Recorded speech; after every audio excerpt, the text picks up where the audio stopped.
কণী বনাম, লগত পিঁয়াজ, তেজপাত, আদা, নহৰু, কেঁচা জলকীয়া আৰু বিলাহী। সেয়া প্ৰথমে হিং দিলোঁ, লগতে মই পিঁয়াজটো কাটি লৈছিলোঁ, পিঁয়াজখিনি দিলোঁ।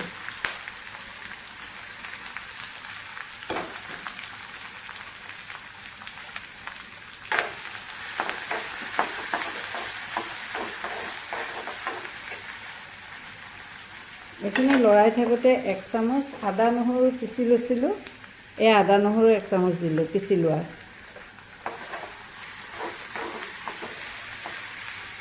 এক মিনিটমান ভাজিব লাগিব, তেতিয়া পিঁয়াজৰ কেঁচা গোন্ধ, আদা নহৰু কেঁচা গোন্ধ চব যাবগৈ, মানে গোন্ধবিলাক। খাই চাবচোন, একেবাৰে সহজ পদ্ধতি, কিন্তু বহুত সোৱাদ হয় খাবলৈ। ৰুটিৰ লগতো খাব পাৰে, পৰঠা দিও খাব পাৰে, পোলাওৰ লগতো খাব পাৰে, বোলে ভাতৰ লগত খাওঁ ভাতৰ লগতো খাব পাৰে, চব নিজৰ ইচ্ছা আৰু যেনেকৈ খায়।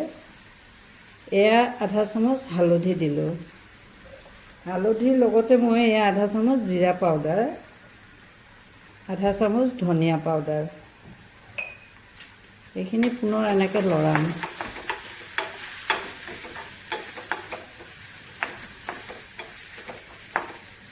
এয়া লৰাই থাকোঁতে ইয়াতে জলকীয়া গুড়া দিম, ৰংটো ভাল হ'ব। কেঁচা জলকীয়াও দিম, কেঁচা জলকীয়া দিলে জ্বলা হ'ব, ৰঙা জলকীয়া দিলে ৰঙা নহয়, ৰংটো ভাল আহিব। মানে কাশ্মীৰী মিৰ্চ অকণ দিলে, যদিও বিলাহী নিজৰ থাকে ৰং, তথাপিতো।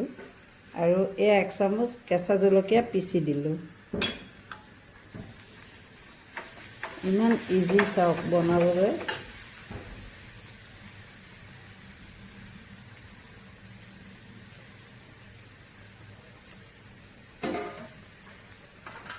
মছলাখিনি এয়া ভাজি হৈছে, এয়া বিলাহী পিউৰি কৰি লৈছিলোঁ, এইখিনি দি দিলোঁ ইয়াত। মই 2টা বিলাহী লৈছিলোঁ।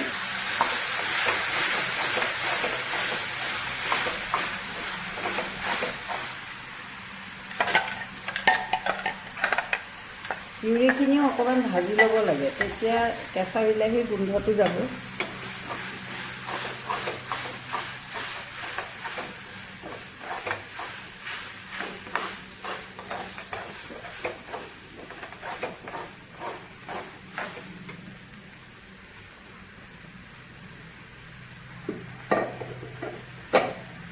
গৰম মছলা দিম, কিন্তু এতিয়া নহয়, নমাবৰ সময়ত অকণমান গৰম মছলা দিব লাগিব ইয়াত। এইখিনি অকণমান এনেকৈ ভাজি থাকক। বিলাহীৰ পানীখিনি প্ৰায় শুকাই আহিছে, আৰু অকণমান শুকাওক।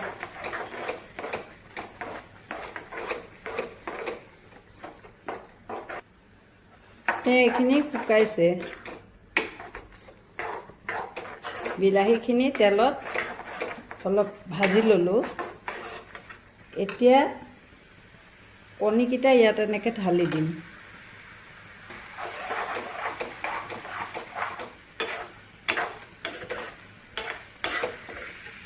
সোৱাদ হোৱাকৈ এয়া নিমখ দিছোঁ, আৰু অকণমান গৰম মছলা।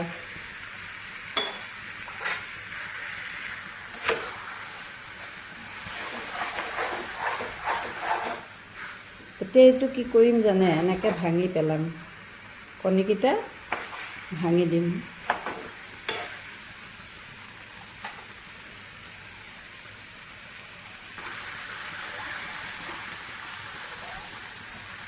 এইটো আপুনি যিহৰ লগত খায়।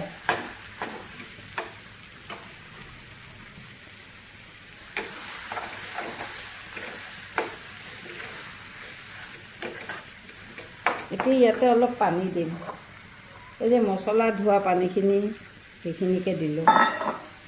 বেছি জোল নকৰিব, থপথপীয়া কৰিলেহে সোৱাদ হয়। কি যে ধুনীয়া হয় খাবলৈ।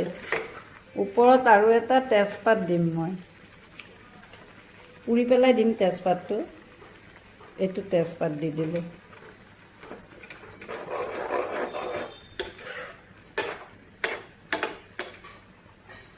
এতিয়া পাকনাখন মাৰি থৈছোঁ 5 মিনিটৰ কাৰণে। 5 মিনিট পিছত কি ধুনীয়া চাওকচোন, এয়া কিমান সুন্দৰ। আপুনি ৰুটি হওক, ভাত হওক, যিয়েই হওক তাৰ লগতে খাব পাৰিব। এতিয়া নমাবৰ সময়ত 1 চামুচ বাটাৰ দি দিলোঁ।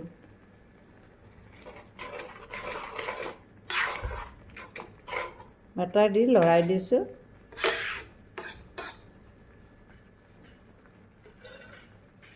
হৈ গ'ল, বাটাৰখিনি গলি গ'ল। ইমান ধুনীয়া গোন্ধ, এয়া চাওকচোন।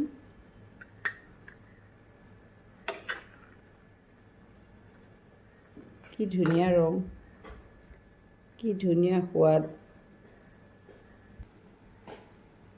এয়া চাওক কি ধুনীয়া ৰং, বহুত সোৱাদ।